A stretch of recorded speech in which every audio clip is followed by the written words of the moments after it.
Hi, come on in. Thank you for dropping by. Tonight, I'm going to be sharing some more miracles with you. So let's get started. I've got 4 near death experience stories for you. They are miraculous. Near death experiences, or NDEs as they're often called, are actually fairly frequent. Um, I'm a great fan of YouTube, and if you type in NDEs, do a YouTube search and type in NDE or near death experience, you will have hours, literally hours, of videos that you can choose from. Some of them are marginally interesting. Some of them are very interesting, and some of them are just absolutely interesting. Some of them are a little way out there, uh, but you can be your own judge. But anyway, uh, I went to a church where there was a young girl who had died. Her body was there for a viewing, and it was a Wednesday night, I think, and I went to be there really for no other reason except to sign the register and to meet the mother, and um, if there was anything I could say to make her feel better, but there wasn't. This was a very sad case. The little girl, 15 years old, died of cancer, and she weighed a good bit less than 100 pounds. So I sat down next to the mother, and the most stupid thing came out of my mouth. I said, "Well, she's in a better place." I couldn't believe I said that, but I'm glad I did. Because the mother said, "Oh, yes, I know. I've been there." I said, "What?" Now, I had never heard of NDEs before. And she told me that she had been on the surgeon's table for a heart operation, and she died. And she lifted up out of her body, and she was up near the ceiling, and she was looking down and watching what the doctors and the anesthesiologists were doing. And uh, a little bit later, she was told, "Oh, I'm sorry, I'm getting ahead of myself." Uh, then she went out into the hallway, and out there was a tunnel. And she went into the tunnel, and there was light at the end of the tunnel, and she went toward it. And she could feel herself accelerating and going toward the light. And when she finally got to the light, there was no other way to explain it. It was heaven. It was the most beautiful garden scene she had ever seen. There were flowers everywhere, colors that she had never seen before. The grass was emerald green and it was vibrant. And she walked toward this big tree, and next to the tree was a man who turned around, and it was Jesus. And I thought, yeah, okay, everybody sees Jesus. Well, she did see Jesus. And he talked to her for a moment and told her that um, her body was going to be all right and that she had to go home. She had to go back because she had things she had to take care of. So she went back into the tunnel and whoosh, off she went. And a few minutes later, she was in the operating room again, and she somehow figured out how to get into her body, and she got into the body. And that was that. And there she sat telling me this story. Well, it was the most outlandish thing I had ever heard, but I believed her. Um, about a year later, I was taking a lady that I knew from work. I was taking her home. She didn't live too far from us, so I let her commute with me. She didn't have a car.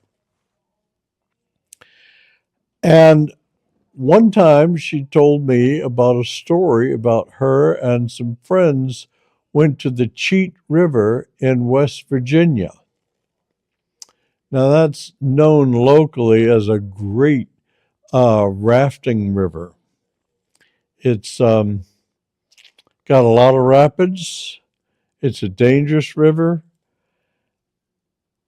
It offers a lot of squeals and screams, and it's a lot of fun. So that's what she went for. And on the way down the river, she was bounced out of the raft and into the water. And this was in the spring of the year. The water was really cold. And they couldn't find her. They couldn't stop because they were in the middle of shooting the rapids. So they went a few miles, and finally it came out in an open area, and they paddled over to shore. And a bunch of them jumped out and got into the water, and they looked for this woman, and they couldn't find her. And they came back to the boat, and it had been about half an hour. And they noticed a lump under the raft, and they lifted it up, and there she was in the water, face down. Well, she was dead, or for every intent and purpose, she was dead. But they pulled her out, and they gave her CPR, and they wouldn't stop. They just kept working and working and working.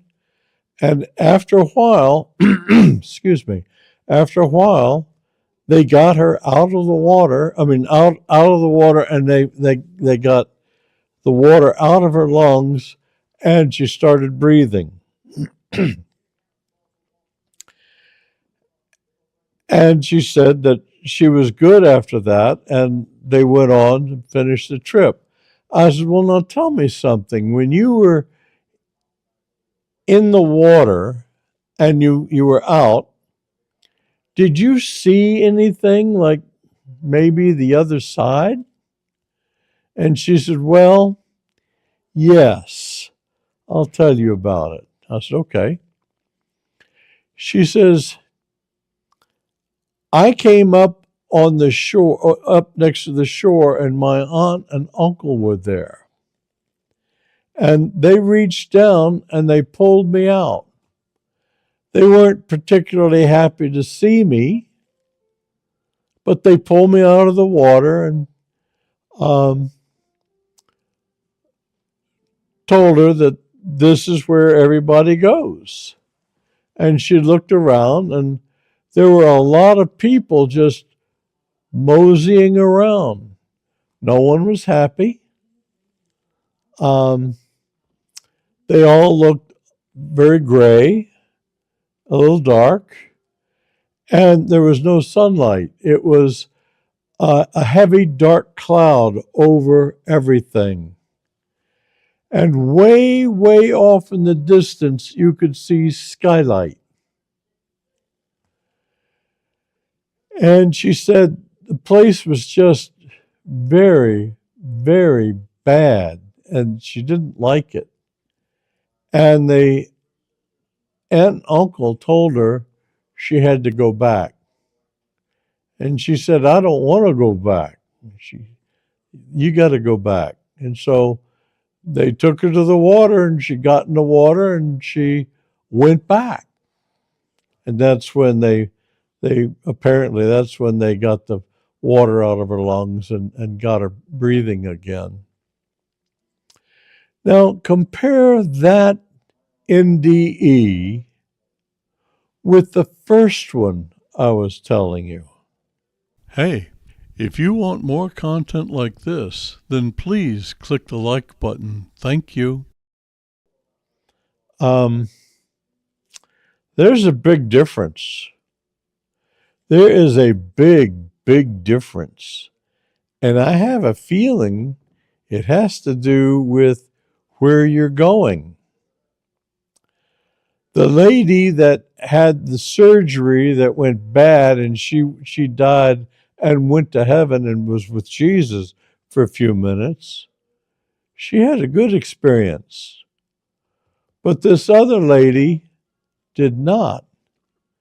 And so I asked her, I said, are you a Christian? She says, oh, yes. Oh, yes, I'm a Christian. I said, well, how do you know? She says, well, I taught Sunday school for many years. I said, uh-huh. Um, Teaching Sunday school is not a very good way to determine if you're saved or not. Anyway,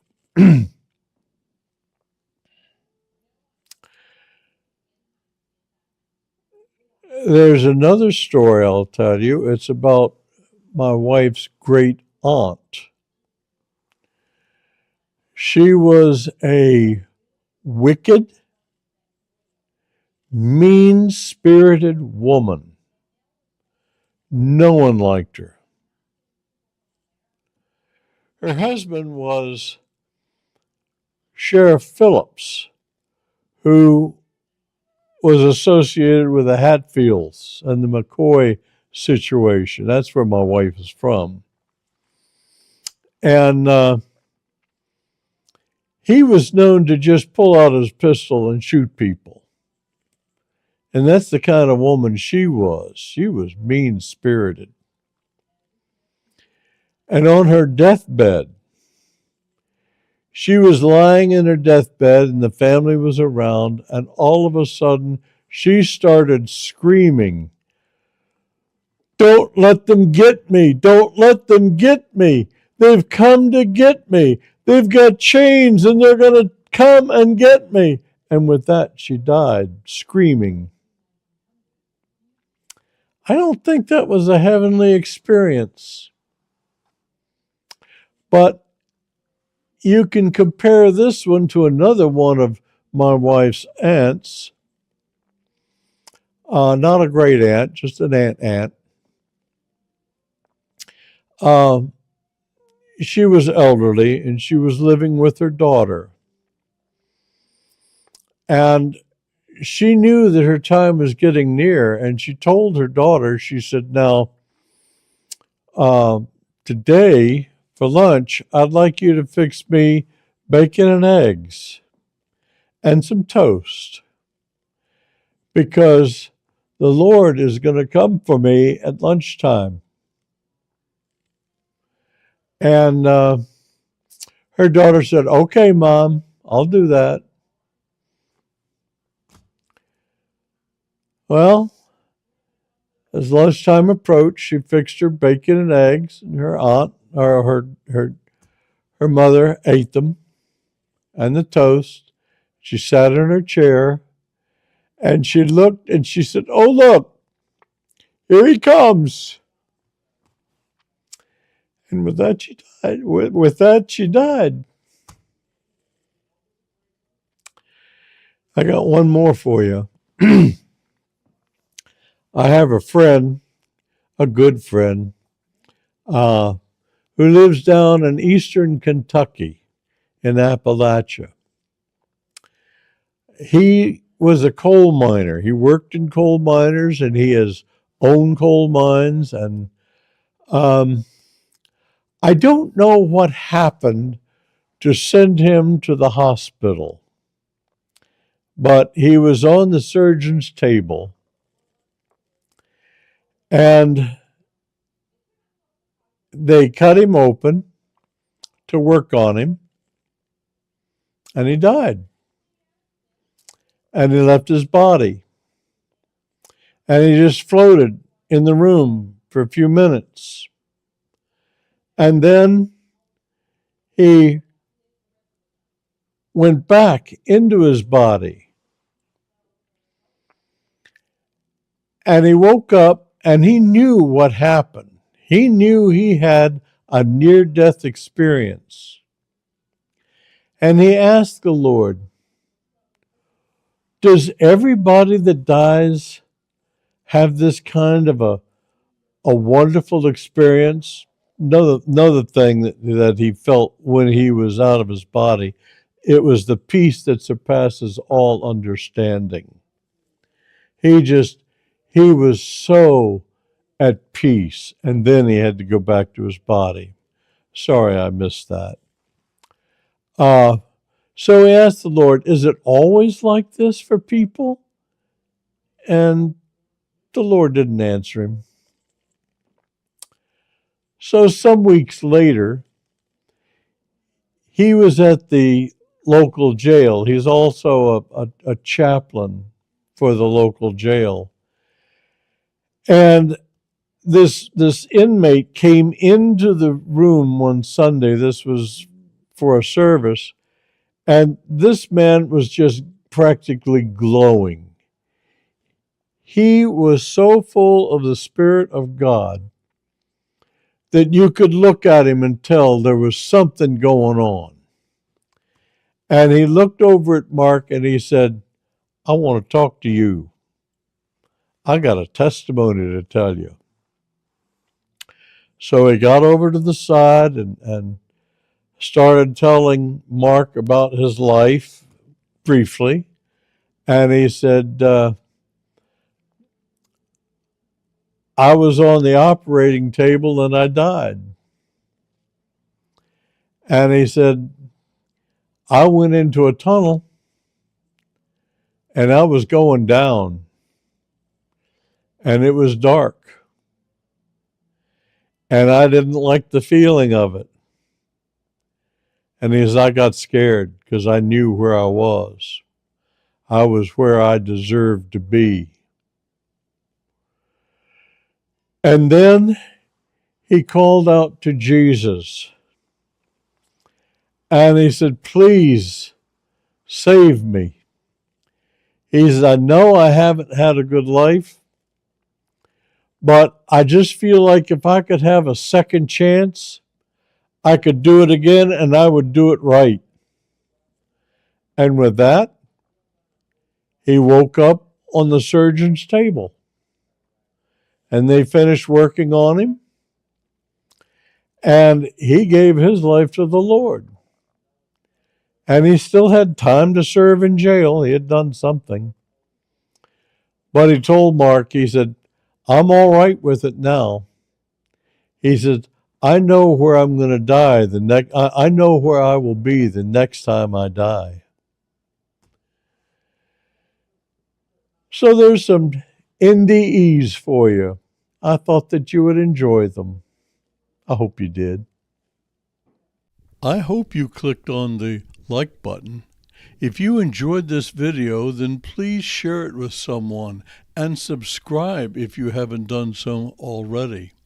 These things cause the YouTube algorithm to send these videos to more people. Thank you for watching. I genuinely appreciate it.